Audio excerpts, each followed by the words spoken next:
Saya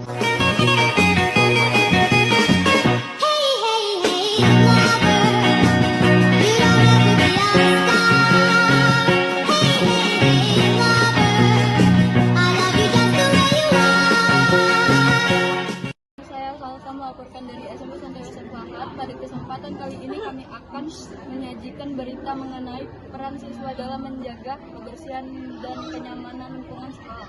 Nama kamu siapa? Nama aku Atika. Usia kamu sekarang berapa? Usia aku sekarang 13 tahun. Kamu sekarang kelas berapa? Aku sekarang kelas 7. Kira-kira kamu nyaman nggak sekolah di sini? Setelah saya sekolah di sini 6 bulan, saya merasa nyaman dengan lingkungannya, pertemanannya, pembelajarannya, dan guru-guru di sini. Menurut kamu penting nggak menjaga kebersihan sekolah? Ya, tentu saja penting agar sekolah tampak lebih bersih dan hidup. Biasanya kamu ikut apa buat menjaga lingkungan sekolah? Biasanya saya ikut membersihkan aula, ikut bersih piket kelas, dan lain sebagainya. Apa dampak lingkungan yang nyaman bagi siswa-siswi? Siswa dan siswi lebih fokus, belajarnya lebih terkendali, dan lebih tenang.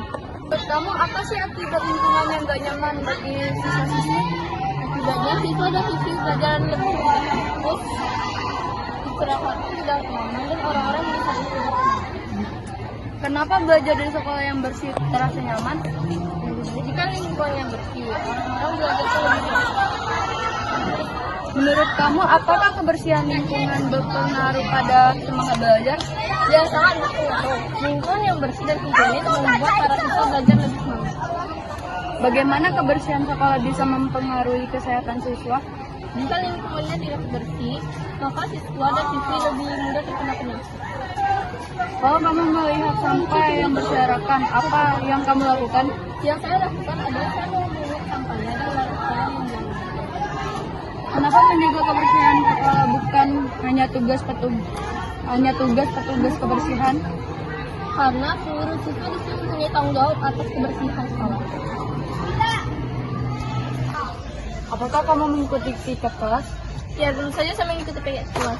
Karena piket kelas kita ada kewajiban semua siswa. Bagaimana perasaanmu saat kelas bersih? Perasaan saya senang karena kelasnya yang nyaman dan bersih. Apa yang kamu lakukan saat melihat sampah? Saya akan memungutnya, lalu saya akan membuangnya di kotak sampah. Apakah kebersihan membuat belajar lebih fokus? Ya, tentu saja. Lingkungan yang bersih membuat belajar lebih fokus. Apa contoh kebiasaan baik di sekolah? Contohnya seperti piket kelas, membantu guru, dan lain-lain. Di mana seharusnya siswa membuang sampah? Di kotak sampah. Apa yang harus dilakukan jika melihat teman yang membuang sampah sembarangan? Sebaiknya ditegur agar dia tidak membuang sampah sembarangan dan siswa tetap bersih. Bagaimana cara menjaga meja dan kursi? Dengan cara tidak dicoret dan tidak membuang sampah di laci. Mengapa toilet sekolah harus dijaga kebersihannya?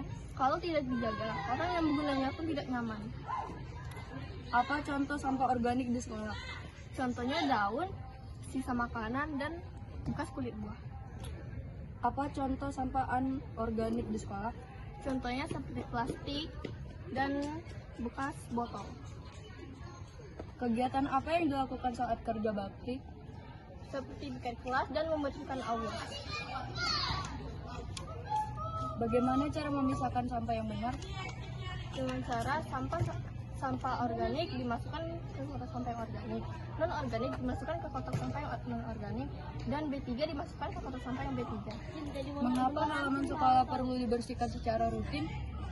Jika tidak dibersihkan, terlihat tidak nyaman jika halaman kotor. Mengapa menjaga kebersihan adalah tanggung jawab bersama? Karena seluruh siswa di sini mempunyai tanggung jawab atas kebersihan sekolah.